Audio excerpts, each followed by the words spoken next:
أعوذ بالله من الشيطان الرجيم فلولا كانت قرية آمنت فنفعها إيمانها إلا قوم يونس لما آمنوا كشفنا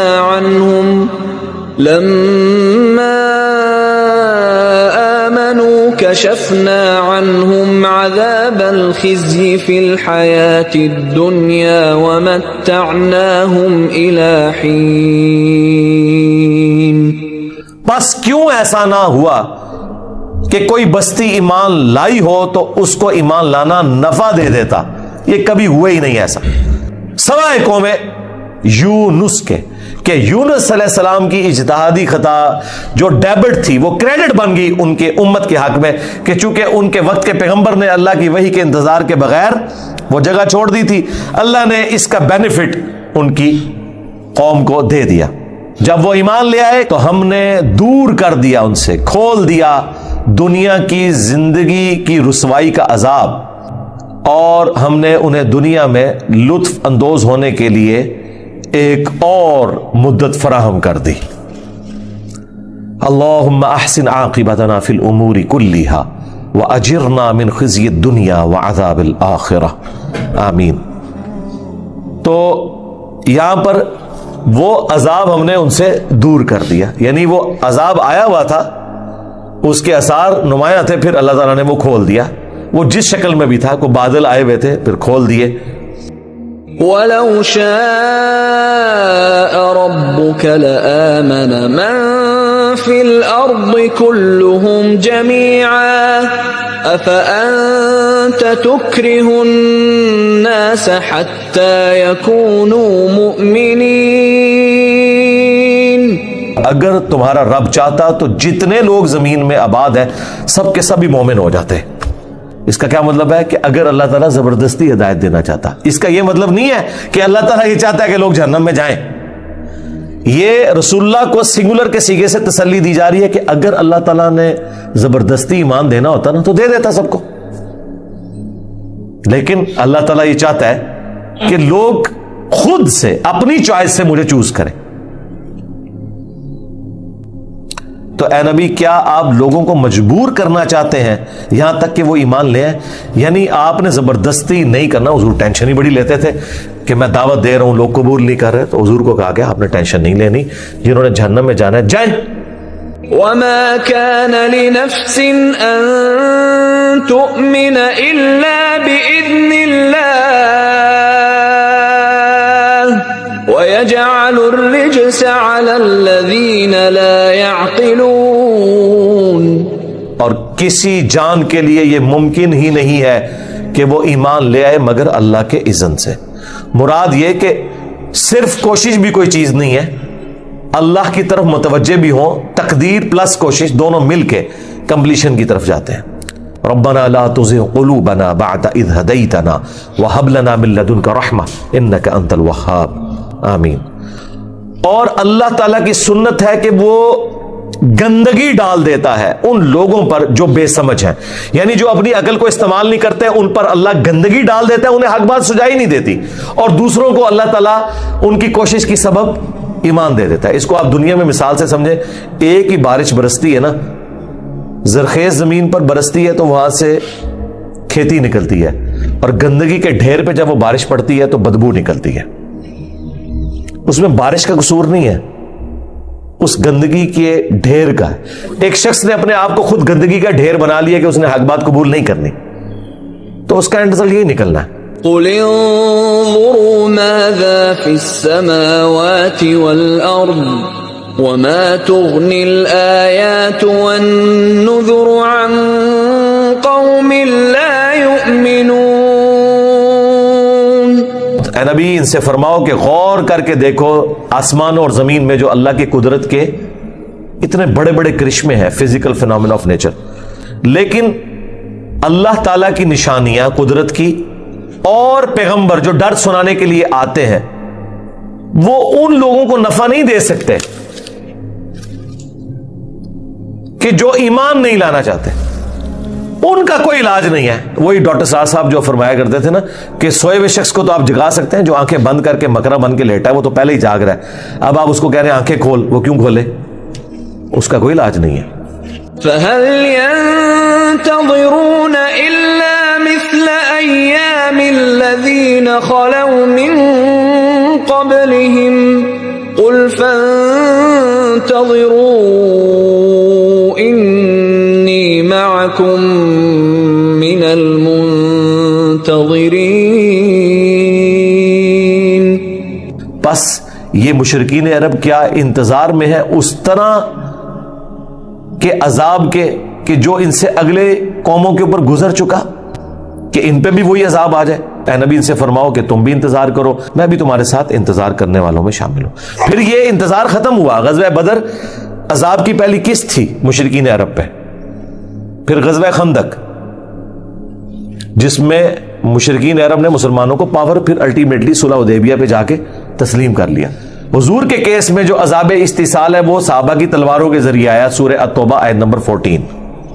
جس طرح اگلی قوموں پر عذاب آتا تھا اللہ تعالیٰ کی طرف سے, چنگھاڑ کی شکل میں, طوفان کی شکل میں, پتھروں کی بارش کی شکل میں, یہ ایک ڈیفرنٹ اس حوالے سے موڈ تھا, عذاب ہے تھا بہرحال. ثم ننجي رسلنا والذين آمنوا كذلك حقا علينا ننجي المؤمنين. پھر ہم بچا لیں گے اپنے رسولوں کو اور جو ایمان لے کر آئے. بے شک ایسا ہی ہوا کرتا تھا. یہ ہم پر مومنین کا حق ہے کہ ہم انہیں نجات دیں گے.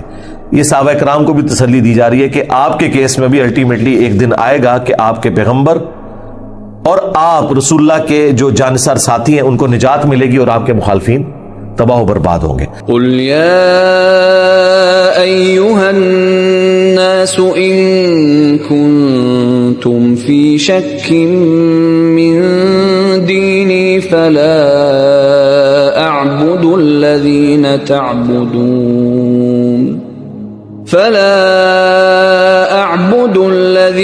تعبدون من دون اللہ ولكن اعبد اللہ الذی یتوفاکم وأمرت ان اکون من المؤمنین. اے نبی فرما دیجئے اے لوگو اگر تمہیں شک ہے میرے دین کے بارے میں تو دیکھو میں تو ہرگز عبادت نہیں کروں گا اللہ کے سوا جو تم نے ہستیاں کھڑی کر رکھی ہیں, بلکہ میں تو عبادت کروں گا اس اللہ کی جو تمہیں موت دیتا ہے. زندگی موت کس کے ہاتھ میں؟ اللہ کے ہاتھ. اس میں ایک انڈائریکٹ دعوت بھی چلی گئی کہ جن ہستیوں سے مجھے ڈرا رہے ہو نا وہ میرے نفع نقصان کی مالک نہیں ہو سکتی ہیں. زندگی موت اللہ کے ہاتھ میں, اور مجھے تو یہی حکم ہوا ہے کہ سب سے پہلے میں اہل ایمان میں شامل ہوں, میں اللہ کے سامنے سر تسلیم خم کروں. وَأَنْ أَقِمْ وَجْهَكَ لِلدِّينِ حَنِيفًا وَلَا تَكُونَنَّ مِنَ الْمُشْرِكِينَ. اور یہ کہ میں اپنا رخ سیدھا کر لوں دین حنیف کی طرف. حنیفہ کہتے ہیں سب سے ٹوٹ کر ایک اللہ کا ہو جانے والا. یہ حضرت ابراہیم علیہ السلام کی خوبی تھی. اور یہ کہ تم ہرگز شرک والوں میں شامل نہ ہونا. وَلَا تَدْعُ مِن دُونِ اللَّهِ مَا لَا يَنفَعُكَ وَلَا يَضُرُّكَ فَإِن فَعَلْتَ فَإِنَّكَ إِذًا مِّنَ الظَّالِمِينَ. اور مت پکارو اللہ کے سوا ان ہستیوں کو جو اے نبی نہ تمہیں کوئی نفع دے سکتی ہیں نہ نقصان. اگر آپ نے ایسا کیا تو پھر آپ بھی ظالموں میں شامل ہو جائیں گے. یہ نبی علیہ السلام کو سنگولر کے سیغے سے خطاب ہے, لیکن بیسیکلی آپ کے ذریعے پوری امت کو خطاب ہے. وَإِن يَمْسَسْكَ اللَّهُ بِضُرٍّ فَلَا كَاشِفَ لَهُ إِلَّا هُوَ وَإِن يُرِدْكَ بِخَيْرٍ فَلَا رَادَّ لِفَضْلِهِ يُصِيبُ بِهِ مَن يَشَاءُ مِنْ عِبَادِهِ وَهُوَ الْغَفُورُ الرَّحِيمُ. اگر اللہ تعالیٰ کسی کو پکڑ لے سختی میں، تکلیف میں ڈال دے، تو اس تکلیف کو کوئی دور نہیں کر سکتا سوائے اس اللہ کے۔ اللہ اکبر۔ اور اگر اللہ تعالیٰ تمہارے لیے خیر کا ارادہ کر لے تو پھر اللہ کے فضل کو کوئی رد نہیں کر سکتا۔ اللہ اکبر کبیرہ۔ اسی کانٹیکسٹ میں وہ دعا ہے جو بخاری اور مسلم دونوں میں موجود ہے۔ حضرت معاویہ رضی اللہ تعالیٰ عنہ نے خط لکھا مغیرہ ابن شعبہ کو اور کہا کہ مجھے آپ کوئی ایسی دعا بتائیں جو آپ نے خود رسول اللہ سے سیکھی ہو صلی اللہ علیہ وآلہ وسلم۔ تو پھر انہوں نے جوابی خط لکھا جو بخاری مسلم دونوں میں ہے کہ نبی الاسلام ہر فرض نماز کے بعد پڑھا کرتے تھے، لا الہ الا اللہ وحدہ لا شریک لہ، لہ الملک ولہ الحمد وہو علی کل شیء قدیر، اللہم لا مانع لما اعطیت ولا معطی لما منعت ولا ينفع ذا الجد منک الجد۔ اے اللہ، اس کو کوئی منع نہیں کر سکتا جس کو تو عطا کر دے، اور جسے تو منع کر دے اسے کوئی عطا نہیں کر سکتا، اور کسی بھی شخص کو اس کا کوئی عہدہ تیرے مقابلے پر نفع نہیں دے سکتا۔ یعنی اسی آیت کو ٹرانسلیٹ کیا ہوا ہے حضور نے دعا میں، اللہم لا مانع لما اعطیت، اے اللہ جسے تو عطا کر دے کوئی منع کر ہی نہیں سکتا اسے، ولا معطی لما منعت، اللہ اکبر، ولا ينفع ذا الجد منک الجد، جس سے تو منع کر دے اسے کوئی عطا نہیں کر سکتا، اور بڑے سے بڑے انسان کو اس کا کوئی دنیاوی عہدہ کوئی فائدہ نہیں پہنچا سکتا تیرے مقابلے پر۔ یہی عقیدہ یہاں پہ آپ دیکھ لیں، ان آیات اور ان دعاؤں کے ہوتے ہوئے بابدشاہی کوئی نہیں۔ ہاں، اللہ تعالی اگر کسی کو پکڑ لے تکلیف میں تو کوئی اس کی تکلیف دور نہیں کر سکتا۔ لہذی تکلیفیں ذرا گرنی شروع کریں۔ کیا پیشاب کا بند ہو جانا تکلیف نہیں ہے؟ ہاں جی، جن کا بند ہوا ہے ذرا ان سے پوچھیں یا ان کے گھر والوں سے پوچھیں کہ ان کو کس حالت میں ہاسپٹل لے کے جاتے ہیں۔ تو اللہ تعالیٰ فرما رہا ہے نا، کہتے ہیں کہاں لکھا ہوا ہے؟ قرآن میں لکھا ہوا ہے اگر اللہ تعالیٰ کسی کو پکڑ لے تکلیف کے ساتھ تو اس کی تکلیف کو دور نہیں کر سکتا۔ اس کو ٹرانسلیٹ کر لیں کہ اللہ تعالیٰ اگر کسی کا پیشاب بند کر دے تو اس کو کوئی دور نہیں کر سکتا۔ باقی دنیا میں علاج اللہ نے رکھے ہیں، وہ ظاہر ڈاکٹر کے پاس آپ کو جانا پڑے گا، اور ڈاکٹر بھی اتنا ہی علاج کر سکتا ہے جتنا کر سکتا ہے۔ اگر ڈاکٹر سے بھی اوپر ہو جائے تو بالکل نہیں، پھر وہ موت ہی نے اس کا صفایا کرنا ہے۔ لیکن بہرحال اللہ تعالیٰ نے دنیا کو اسباب کے ساتھ جوڑا ہوا ہے، وہ اللہ ہی نے سجھایا ہے کہ اس کا علاج یوں سرجری ہوگی، وہ اتنی آسانی سے نہیں ہوتا۔ جب وہ پیشاب والی نالی داخل کرتے ہیں نا تو بڑے بڑے بزرگ کی بھی چیخیں نکل جاتی ہیں، جن کے بارے میں آپ کہتے ہیں لا خوف علیہم ولا هم یحزنون، ان کو نہ کوئی خوف ہوتا ہے نہ کوئی غم ہوتا ہے۔ وہ جب پیشاب والی وہ نالی داخل کرتے ہیں تو پتہ چل جاتا ہے ایک بار انسان کو، تکلیف سے گزرنا پڑتا ہے۔ تو اللہ تعالیٰ اگر کسی کو تکلیف میں پکڑ لے اس کی کوئی تکلیف دور نہیں کر سکتا سوائے اس کے، اور اگر اللہ تعالیٰ خیر کا ارادہ کر لے تو اس سے کوئی خیر چھین نہیں سکتا سوائے اس کے۔ اللہ تعالیٰ سرفراز فرماتا ہے اپنے فضل و کرم سے جس کو چاہتا ہے اپنے بندوں میں سے، اور وہ بخشنے والا ہے، رحم فرمانے والا ہے۔ قل یا ایھا الناس قد جاءکم الحق من ربکم فمن اهتدى فإنما يهتدي لنفسه ومن ضل فإنما يضل عليها وما أنا عليكم بوكيل۔ اے نبی فرما دیجئے اے لوگو، بے شک تمہارے پاس تمہارے رب کی طرف سے الحق آ گیا۔ کیا؟ قرآن۔ سورہ بنی اسرائیل میں ہے کہ یہ قرآن حق کے ساتھ نازل کیا ہم نے، اور یہ حق کے ساتھ نازل ہوا۔ حق عربی زبان میں پرپس فل کو بھی کہتے ہیں، با مقصد چیز، اور حق سچائی کو بھی کہتے ہیں۔ تو اے لوگو، الٹیمیٹ ٹروتھ وہ یہ قرآن کی شکل میں تمہارے پاس آ چکا ہے۔ تو جو کوئی ہدایت کی روش اختیار کرے گا تو اس کی ہدایت کا فائدہ بھی اسی کو ہوگا۔ یعنی کسی کو یہ وہم نہ ہے کہ یہ جو اللہ کہتا ہے نا کہ مجھے مانو، ایک اللہ کو مانو، قیامت کو مان لو، پیغمبروں کو مانو، کوئی اللہ اس سے کوئی بینیفٹ لینے والا ہے، نہیں۔ جو ہدایت پر آئے گا تو اپنے ہی نفع کو، اور جو گمراہی کی روش اختیار کرے گا تو اس کی گمراہی کا وبال بھی اسی پر ہوگا۔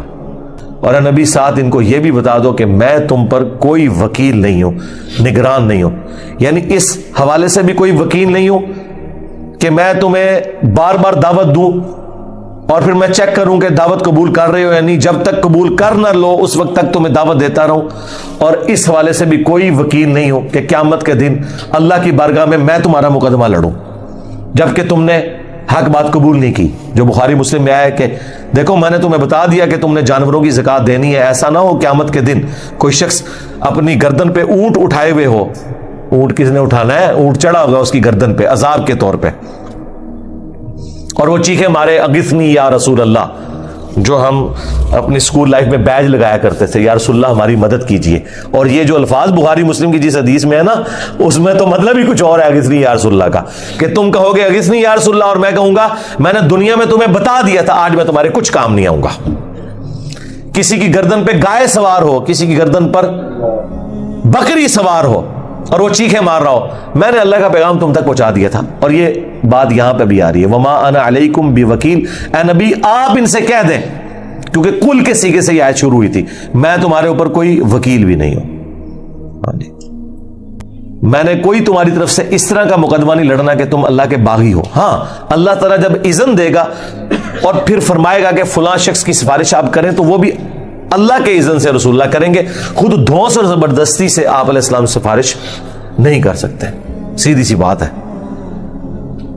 تو اے نبی فرما دو کہ میں تم پر کوئی وکیل بھی نہیں ہوں۔ سورہ صاد میں تو آیا وما انا من المتکلفین، اے نبی یہ بھی فرما دو میں تکلف کرنے والوں میں سے نہیں ہوں۔ اچھا دیکھیں یہاں پہ تکلف کے ساتھ بات کرنا نا خوش اخلاقی سمجھا جاتا ہے، یعنی جو بندہ اسٹریٹ فارورڈ ہوتا ہے کہتے ہیں گال کرنے تمیز نہیں ہے،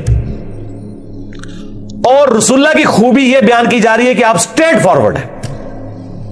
وما انا من المتکلفین، اے نبی فرما دو میں کوئی تکلف کرنے والے نہیں ہوں۔ اچھا یہ آیت پتہ کہاں آئی ہے؟ جب سورہ صاد کنکلوڈ ہو رہی ہے کس سے؟ آدم اور ابلیس کے اوپر، اور وہاں پہ اللہ تعالیٰ فرماتا ہے کہ جب شیطان نے کہا نا کہ میں تیرے بندوں کو گمراہ کر کے جہنم میں لے جاؤں گا، تو اللہ تعالیٰ فرمائے گا کہ میرا وعدہ بھی پھر سچا ہے کہ جو لوگ تیرے راستے پر چلیں گے تجھے بھی اور تیرے ماننے والوں کو میں جہنم میں پھینک دوں گا۔ دنیا میں ویسے آپ کسی بڑے بندے کو یہ دھمکی لگائیں نا کہ میں تیرے بندے اغوا کر لوں گا، تو وہ آگے سے پتہ کیا کہتا ہے؟ میں تکنا کون میرے بندے اغوا کرتا ہے؟ تیری جرت میرے بندے تو چک سکے۔ اور اللہ کیا کہہ رہا ہے؟ جب شیطان نے دھمکی لگائی نا میں تیرے بندوں کو اغوا کر کے جہنم میں لے جاؤں گا، اللہ نے کہا کہ اچھا میرے بندے اگر تیرے ساتھ لگتے ہیں جائیں جہنم میں، میرا کیا لینا دینا اس کے ساتھ؟ میں کوئی حفاظت نہیں ان کی کروں گا، میں نے پیغمبروں اور کتابوں کے ذریعے بتا دیا ہے، اب انہوں نے جہنم میں جانا ہے تو جائیں۔ اور پھر آیت آئی کہ اے نبی فرما دو وما انا من المتکلفین، میں کوئی تکلف کرنے والا نہیں، میں اسٹریٹ فارورڈ منہ پہ بات کرنے والا ہوں کہ تمہیں ایک بہت گمبھیر معاملہ درپیش ہونے والا ہے، مر کے اپنے رب کے حضور پیش ہونا ہے۔ یہ بہت سیریس کریشن ہے انسان کو جو اللہ نے بنایا ہے۔ اچھا دیکھیں اللہ نے انسان کو کتنا سیریس لیا ہوا ہے، قرآن پڑھیں تو آپ کو لگے گا، یعنی یہ اگر مخلوق کے لیے مثال بیان کی جائے نا کہ کسی شخص کی زندگی موت کا مسئلہ کسی مسئلے کو بنا لینا، اب اللہ تعالیٰ تو ظاہر ان چیزوں سے پاک ہے، اللہ تعالیٰ نے سب سے بڑا مسئلہ انسان کو بنایا ہوا ہے، چھڑنا نہیں میں دونوں۔ اور انسان دیکھیں کتنا بے فکر ہے، وہ کہتا ہے جو کچھ بھی ہے تیرے محبوب کی امت سے ہے، اور محبوب کو کہا جا رہا ہے آپ کہیں وما انا علیکم بوکیل، اے نبی تم فرما دو میں کوئی تمہاری طرف سے وکالت کرنے والا نہیں ہوں۔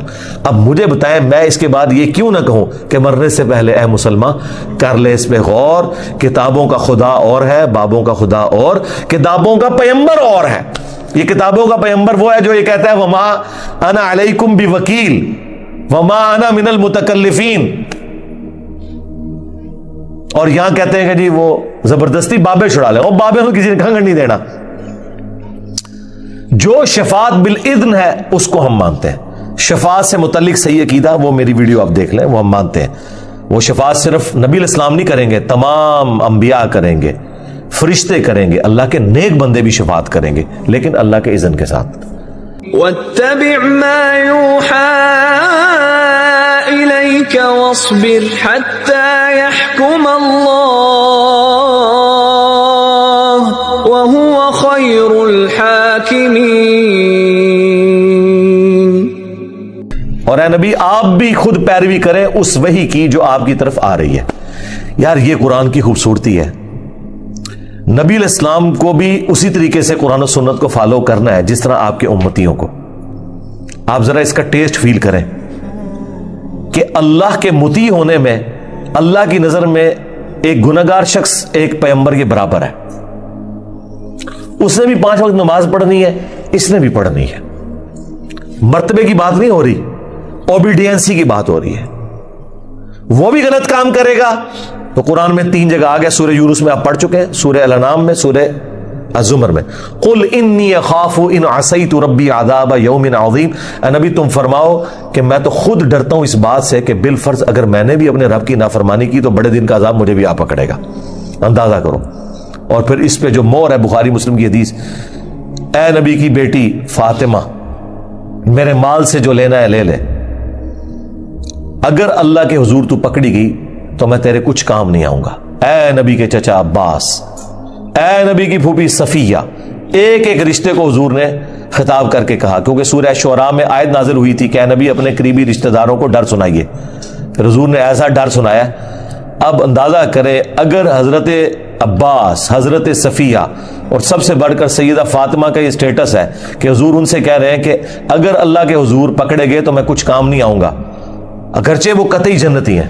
تو باب شاہی کوئی نہیں, کہتے نہیں ہے کہ تو آ گیا باب شاہی کوئی نہیں. سرکار پورے قرآن کا خلاصہ ہی ہے کہ باب شاہی کوئی نہیں. ہاں, یہ ایک ایک شعر جو ہے نا ہمارا, یہ پورے قرآن کا خلاصہ ہے. یہ ڈاکٹرن ہے, یہ فلسفی ہے پوری. جو ظاہر ہے کہ جب آپ کوئی سلوگن, کوئی جملہ بولتے ہیں تو وہ سارے کے ساری چیزوں کو ایک جگہ جمع کر رہا ہوتا ہے. تو اے نبی آپ بھی اتباع کریں اس وحی کی جو آپ کی طرف کی جا رہی ہے, اور صبر اختیار کریں یہاں تک کہ اللہ کا حکم عذاب آ جائے آپ کے مخالفین پہ. اب یہ مکی قرآن ہے, اس وقت تو حضور کو نہیں پتا کہ اللہ کے ڈیوائن پلان میں کیا ہے, کیونکہ 13 سال ہو گئے, 125 بندے مسلمان ہوئے ہیں. اب حضور انتظار میں ہے کہ اب ظاہر مخالفین بار بار کہتے تھے کہ بھئی اتنا عرصہ ہو گیا تم دھمکیاں لگاؤ کہ عذاب آ جائے گا, تو عذاب تو کوئی نہیں آ رہا. تو حضور کو پھر بار بار تسلی دی جا رہی ہے. پھر اللہ تعالیٰ نے تو یہاں تک بھی بیان کیا ہے کہ دیکھو نوح کو دیکھو, 950 سال اس نے صبر کیا ہے.